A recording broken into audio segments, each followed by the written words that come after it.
मुझे लगता है अक्सर यूट्यूबर बनने की शुरुआत ज़्यादातर लोगों की ऐसी ही होती होगी जैसे कि मेरी। ज़रूरी बेसिक नॉलेज की कमी जैसे एडिटिंग, प्रेजेंटेशन, कंटेंट और स्क्रिप्ट राइटिंग, ज़रूरी गियर्स की कमी जैसे कि अच्छी क्वालिटी का माइक, कैमरा, ट्राइपॉड। पर एक चीज़ हमेशा होती है, वो है जज्बा।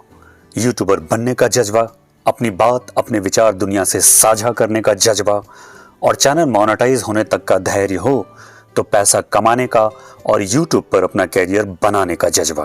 वैसे तो नए और एस्पायरिंग यूट्यूबर्स के पास जरूरी गियर्स की कमी हमेशा ही होती है, पर एक चीज की कमी सबसे ज्यादा खलती है, वो है एक पीसफुल नॉइजलेस सराउंडिंग की, जहां वो अपना ऑडियो रिकॉर्ड कर सके और अपना वीडियो एडिट कर सके। पर अक्सर ऐसा हो नहीं पाता है।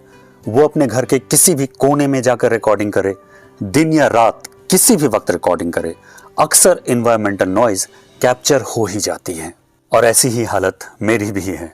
इसीलिए मैंने भी बहुत सारे यूट्यूबर की तरह अपने घर की कपड़ों से भरी एक अलमारी को ही अपना रिकॉर्डिंग स्टूडियो बना रखा है। इसके दो फायदे होते हैं। पहला, मेरी रिकॉर्डिंग में कम से कम इको होता है, और दूसरा, इस अलमारी में जितना अंदर पॉसिबल हो जाकर जब मैं रिकॉर्ड करता हूँ तो मैं एनवायरमेंटल नॉइज को कम से कम रख पाता हूँ। मेरे पास जो गियर है उसमें मोबाइल फ़ोन के अलावा एक मोबाइल फ़ोन होल्डर और एक लेवलियर माइक है मेयोनो का, जिसमें नॉइज कैंसलेशन बिल्कुल भी नहीं है। इसलिए रिकॉर्डिंग के वक्त हल्के से हल्की नॉइज भी कैप्चर हो जाती है। मेरे लिए दिन के वक्त रिकॉर्डिंग करना बहुत मुश्किल होता है, क्योंकि मेरे घर के आसपास बहुत सारे पेड़ हैं और उस पर बसने वाले पक्षियों का कलरव पूरे दिन जारी रहता है, जो देखने और सुनने में बहुत मनमोहक लगता है और रिकॉर्डिंग नहीं कर पाने का फ्रस्ट्रेशन काफी हद तक कम कर देता है। अब चूंकि दिन के वक्त रिकॉर्डिंग नहीं हो पाती है, इसलिए दिन का सारा वक्त मैं कंटेंट ढूंढने और स्क्रिप्ट राइटिंग में लगाता हूँ।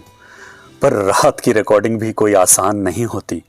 पक्षियों का शोर तो नहीं होता है, पर रात के सन्नाटे में गाड़ियों का शोर उस कमी को पूरा करता हुआ प्रतीत होता है। कुल मिला कर नए यूट्यूबर के सामने परेशानियां तो बहुत सारी होती हैं, मेरी तरह एनवायरमेंटल नॉइज वाली परेशानी या कोई दूसरी परेशानी। पर इन सारी परेशानियों के बीच एक चीज जो उन्हें आगे बढ़ने के लिए प्रेरित करती रहती है, वो है उनका एक सफल यूट्यूबर बनने का सपना। ऐसी परिस्थिति हर नए यूट्यूबर के सामने आती है।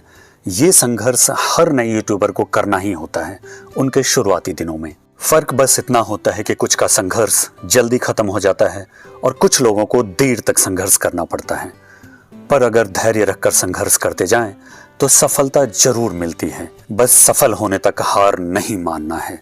भारत रत्न माननीय अटल बिहारी वाजपेयी जी की वो प्रसिद्ध पंक्तियां मैं हमेशा याद रखता हूं, और वो मुझे हमेशा हिम्मत देती रहती है कि हार नहीं मानूंगा, रार नहीं ठानूंगा, काल के कपाल पर लिखता मिटाता हूं। अगर आपके पास भी कपड़ों से भरी अलमारी वाला जैसा ही कोई इनोवेटिव आइडिया है तो मुझे कमेंट बॉक्स में लिखकर जरूर बताइएगा। मेरे साथ साथ दूसरे दर्शकों को भी इससे फायदा पहुंचेगा।